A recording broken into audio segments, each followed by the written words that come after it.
Hello everybody and welcome to Read with Principal Lindner. This week we're going to do a Berenstain Bears book called Double Dare. My kids love the Berenstain Bears series and I think I've read all of them maybe 4 or 5 times. I read one almost every night to my kids for bed, so I hope you enjoy this one. It's one of our favorites. Again, this is the Berenstain Bears Double Dare. Here we go. It was one of those days in bear country when everything was going so well. You just knew that any minute something was bound to go wrong. Papa Bear was off chopping wood in the forest. Mama Bear was putting in some tomato plants. Brother Bear was working on a tangled fishing line. And Sister Bear was running up the front path as upset as she could be. "Mama, Mama," she shouted. "What is it, sweetie?" asked Mama.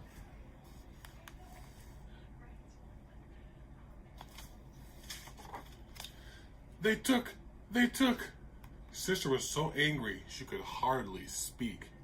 "Calm down, dear," said Mama, "and tell us what happened."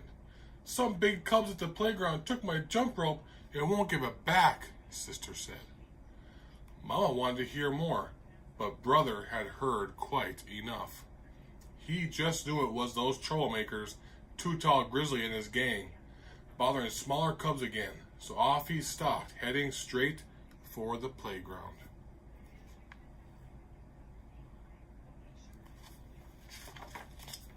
Not only were Too Tall and his gang still there, but Too Tall was jumping with Sister's rope. "Onesie, twosie, I love yousie," he sang in a mocking tone. "Threesie, foursie, shut the doorsie." "That's my sister's rope," shouted Brother. "Give it back, you big oaf." "Or what?" sneered Too Tall. "Or I may have to cut you down to size," said Brother, reaching for the rope.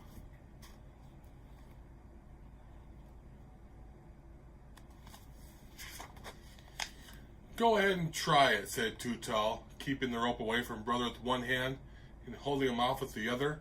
"You know what they say, yuck, yuck, yuck," he added, chuckling at his own joke. "Half an oaf is better than none." When the gang joined in the laughter, Brother got angrier. He forgot about the rope and began swinging wildly at Too Tall. Why don't you stop bothering my sister," Brother said, "and pick on somebody your own size?" "Why don't you pick on somebody your own size?" said Too Tall, grinning. "And anyway, here's your sister's dopey rope back."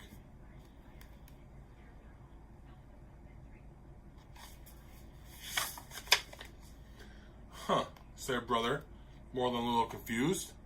"Well, thanks, I guess. I'll be going now. See you." "Hey, wait a minute," called Too Tall. "I might be able to use a cub like you. You've got moxie." "Moxie?" said Brother. "Yeah, spunk, nerve, moxie."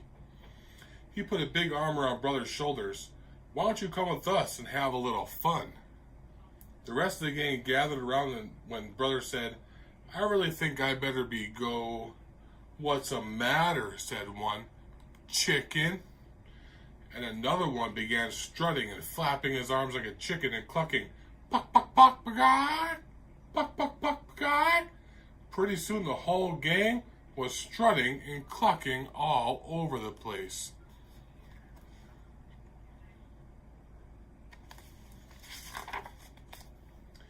"I am not chicken," protested Brother. "Prove it," said Too Tall. "Come along with us for some fun." Brother was a little nervous about joining the gang, but he certainly didn't want them to think he was a chicken. So when they scampered off into the woods, he followed. He got more and more nervous as they led him along the dangerous old quarry path and past the spooky old tree. And after a few more twists and turns, Too Tall signaled to stop. When Brother saw where they were, he was surprised and pleased.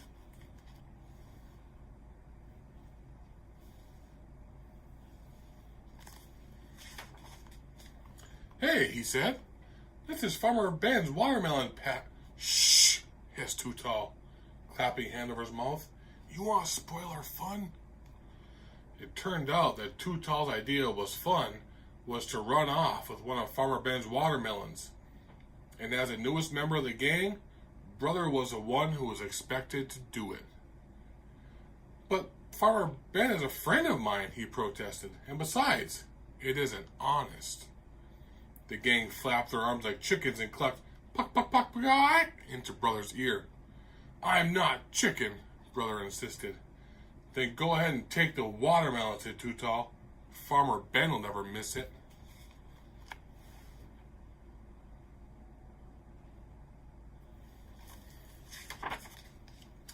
Brother Bear looked all around. Ben was nowhere to be seen, and it was sort of exciting being in the gang. "I dare you," said Too Tall. Brother didn't move. "I double dare you," said the gang. Brother still didn't move. "D double dare you," said Too Tall and the gang.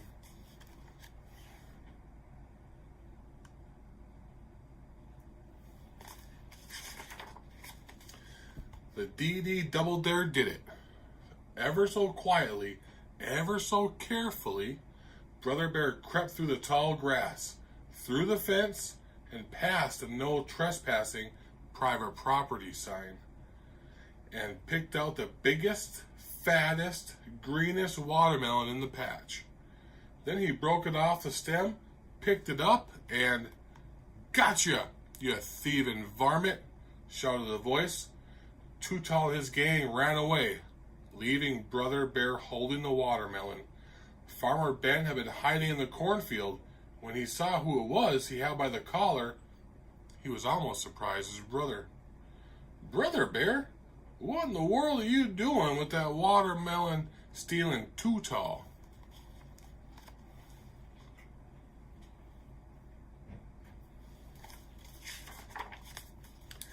At first, Brother was so ashamed he couldn't answer.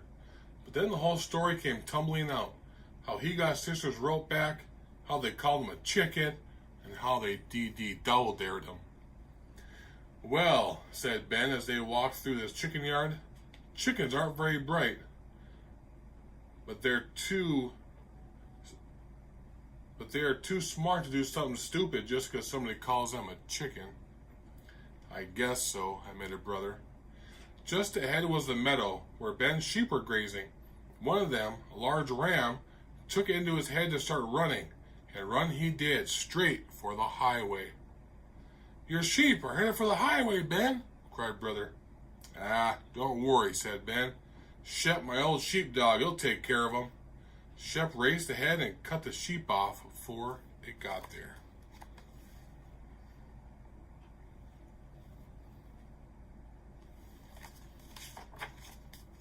"Sheep are like that," said Ben. "They'll follow a leader anywhere. Off a cliff, if that's what the leader decides. And some folks are like that too. Follow a leader wherever he goes. Across the highway, over a cliff, to the edge of my watermelon patch." He looked at Brother, and Brother knew exactly what he was talking about.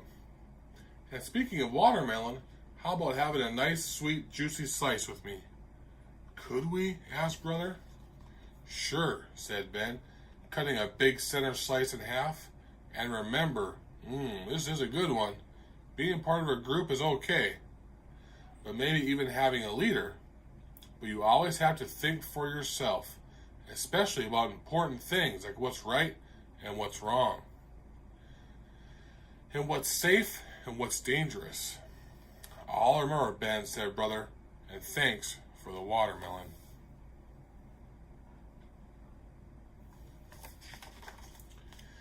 Brother decided to head home by way of the highway. And who was waiting around the bend? The Too Tall gang. "What happened?" asked Too Tall. "Nothing much," answered Brother. "We had a little talk and ate some watermelon." "Hey, cool," said Too Tall. "Well, come on. We're going over to Wider Bruin's and have a little more fun." "No possible way," said Brother. "What's the matter?" sneered Too Tall. "Chicken! Buck, buck, buck, buck!" clucked the gang. "Ba, ba, bunch of sheep," he answered. "Why don't you try thinking for yourselves for a change?" "Puck, puck, puck, buck!" they shouted. "Ba, ba, bunch of sheep," Brother shouted back. But the cub's shouting was interrupted by another noise, the sound of somebody crashing out of the woods.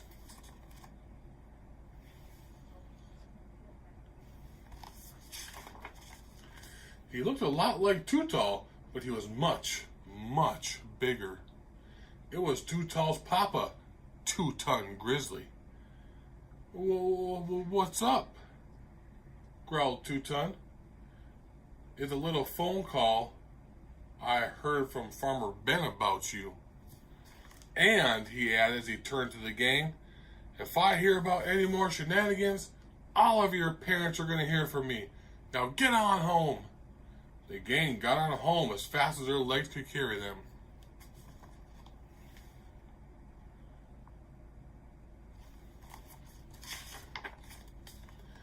Hi, said brother to sister when he got back to the treehouse. Here's your jump rope. Oh, thank you, she said. How did you ever get it back from that awful Too Tall in this gang? Brother shrugged. I asked them for it, and they gave it back.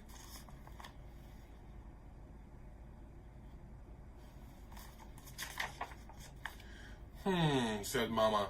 You asked them for it, and they gave it back just like that? Well, said brother, going back to his tangled fishing line, not exactly just like that. I hope you enjoyed that Berenstain Bears book today. If you like this video, go ahead and like it down there on the bottom and even subscribe to the channel so you don't miss any Read of Principal Lindner's. I will see you next time.